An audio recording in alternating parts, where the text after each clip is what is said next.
So what causes happiness? What gives a person that amazing feeling of just awesomeness? What gives that person that happiness? Is it a location like this? Or is it something else? Is it something like you choose to have happiness and then you just have it? I'm just gonna be happy today, and I'm not going to let any kind of negative emotion affect me in an adverse way. Even if I don't feel very good, even if I don't feel happy, I'm still going to have those tricks to convert myself into that mode. Okay, so people tell me you can't just choose to be happy. It's just something that happens. You don't really have a control over your emotions at all. I'm here to tell you that one of the biggest tricks that helped me get that sense of happiness whenever I want it is something called an emotional scale. It's knowing about what it is, and what you can do is jump it. It's from a book by David R. Hawkins, and in it he explains some methods you can use to trick your mind into feeling differently based on not your environment, not your life situation, not even how you feel, but based on some simple thought patterns that you can adopt for yourself. So let's get into that. Okay, so what's this chart? What is all this chart talk that you're just trying to bring up? You're trying to teach me something.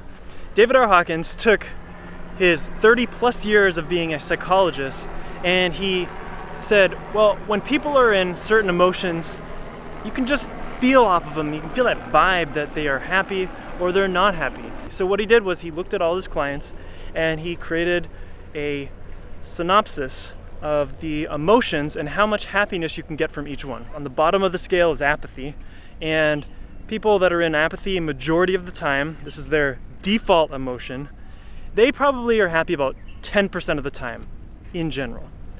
As you move up, you get fear, and people that are constantly in fear, they've got anxiety, maybe they got depression about what's happened, and now it's, getting more fearful. They're probably happy 20% of the time.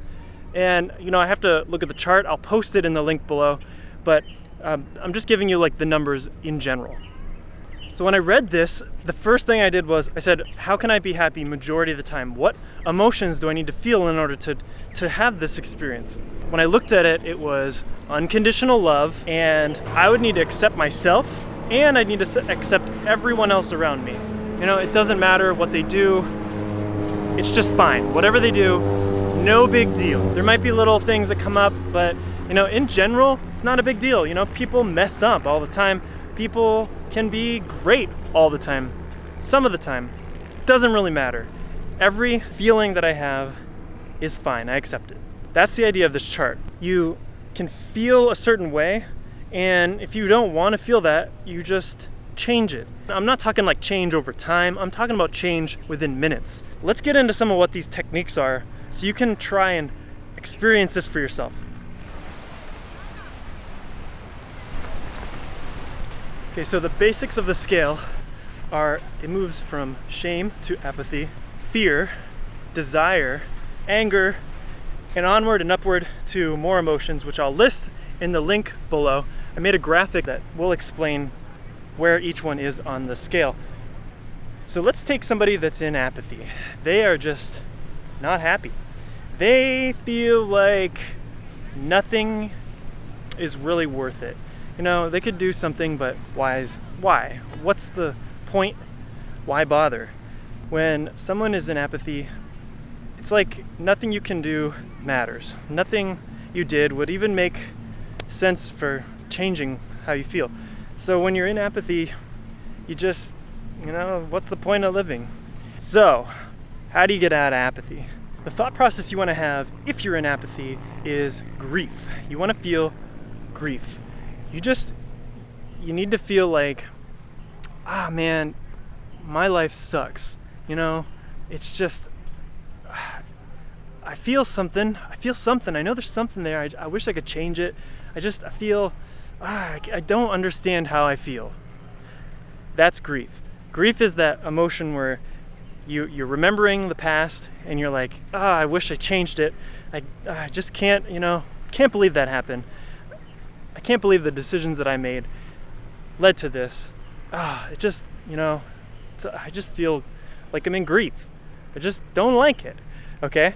That's grief. Now, grief is better than apathy in the sense that at least you're taking ownership of how you feel. Versus apathy, you don't even comprehend that you are feeling depressed, that you're feeling just like nothing matters. You might know logically, but because you've cut off all the sense of emotion, the feeling of emotion, you might as well not have emotion. Like, what's the point? So now you're in grief. What do you do to get over grief? In the chart, he recommends you start feeling fear. So you're over your grief, and you're like, but now I got this new sensation happening. It's like in my stomach, I feel scared. I feel like I know what I need to do, but I just can't do it. I don't believe in myself enough to take some action, even though I know that I need to take action. I'm just so scared. Fear is what I personally work on. Part of this VBLOG is me public speaking. So fear, how do you get over fear? In his chart, he recommends that you get desire. So you're scared. Okay, great. Better than feeling apathy. At least you can take some action and you can really do something about it. But you don't want to. You're resisting it. You don't know what to do, so you kind of just don't do anything. Maybe you fantasize about, what I could do. Yeah, this would be great. If I did that, that would be awesome. If I, for instance, I'm here in Miami Beach, if I went up and talked to a girl, I'd feel some fear. I'd be like, what should I say, whatever, That's the fear right there. That would be holding me back. So if you take a look at the chart, he says after fear, you have desire. Now this one's a little tricky because if you've never gone through the feeling of desire, what it is this need to get something. You're not scared anymore. This other thing's fueling you now. This is something else that I have. It's the want to get something, okay? That want, that's desire. He says that when you have this, often you're trying to get something outside yourself. When you try and do that, this creates a problem. Now you're relying on something external to fulfill you versus being 100% fulfilled with yourself. To skip desire, what you want to do is get angry. Now I love anger. I used to avoid it like the plague, but now I love it. And the reason why is because anger is one of the easiest things to process quickly. It's one of the easiest emotions, for me at least, to jump through. So for instance, if I'm feeling fear, all I have to do is just get a little bit angry at myself. Maybe I need to get a little bit angry at the people around me, all right?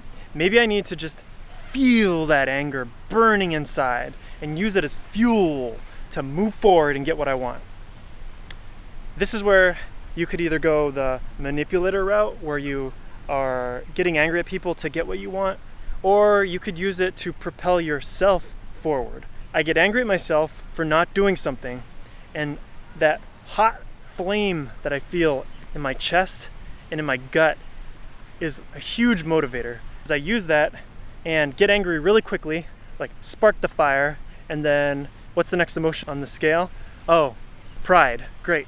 So then after that, I can feel the next emotion up. Pride is very common. Let me tell you how common it is.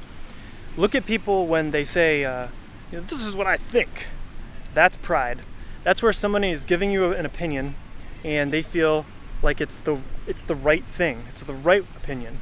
If you're angry all the time, you might feel yourself feeling this pride sensation. This sensation that I'm above everyone else. And my beliefs are the right beliefs for me and for everyone else. That's pride. Pride is actually extremely good to feel.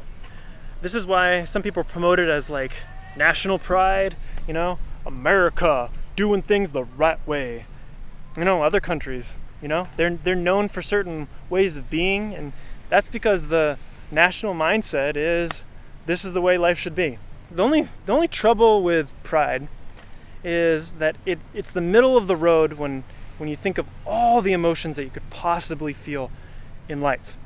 The really strong emotions like love, those require a whole nother belief system that most people don't have.